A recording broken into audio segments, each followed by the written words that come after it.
আরমান হোসেন লিখেছেন, আমি good CGPA maintain করার জন্য স্কিল ডেভেলপ করতেছি না। I need some tricks or suggestion that can make me inspired to be skilled. CGPA maintain করার জন্য স্কিল ডেভেলপ করতেছেন না। সিজিপিএ মেনটেন আসলে স্কিলের জন্য কিভাবে বাধা হয়ে দাঁড়াইলো সেটাই আমি বুঝতে পারতেছি না।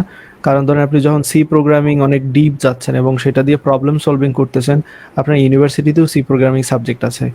তো যদি প্রোগ্রামিং এর সমাধান অটোমেটিক্যালি, তাহলে ওই সাবজেক্টের যে কোনো কোয়েশ্চেন আসুক পরীক্ষাতে সিজিপিএ ভালো হবেই। ডাটা স্ট্রাকচারে সময় দিবেন, ডাটা স্ট্রাকচার রিলেটেড অলরেডি ইউনিভার্সিটিতে সাবজেক্ট আছেই। আর যারা ধরেন প্রোগ্রামিং করে বা এই সাবজেক্টগুলো নিয়ে যারা সময় স্পেন্ড করে, তাদের জন্য অন্যান্য সাবজেক্টগুলো এত ডিফিকাল্ট না। আর আমি জানি না আপনি আসলে কোন ইউনিভার্সিটিতে পড়েন, বেশিরভাগ ইউনিভার্সিটিতেই বাংলাদেশে হচ্ছে লিমিটেড সিলেবাস। দিন শেষে হচ্ছে এমন না যে পুরো বই পড়তে হবে, ওইরকম তো না বাংলাদেশে।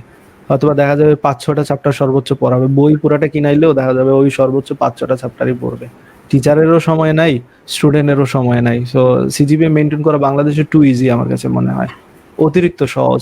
যদি ট্রিক্স ফলো করতে পারেন খুবই সহজ আমার কাছে মনে হয়। তাছাড়াও যদি গত 2-3 সেমিস্টারের প্রশ্ন কালেক্ট করেও পড়েন বাংলাদেশে, ভালো রেজাল্ট করতে পারবেন। এটাও হচ্ছে একটা 2 নম্বরের ট্রিক্স ফলো করতে পারেন।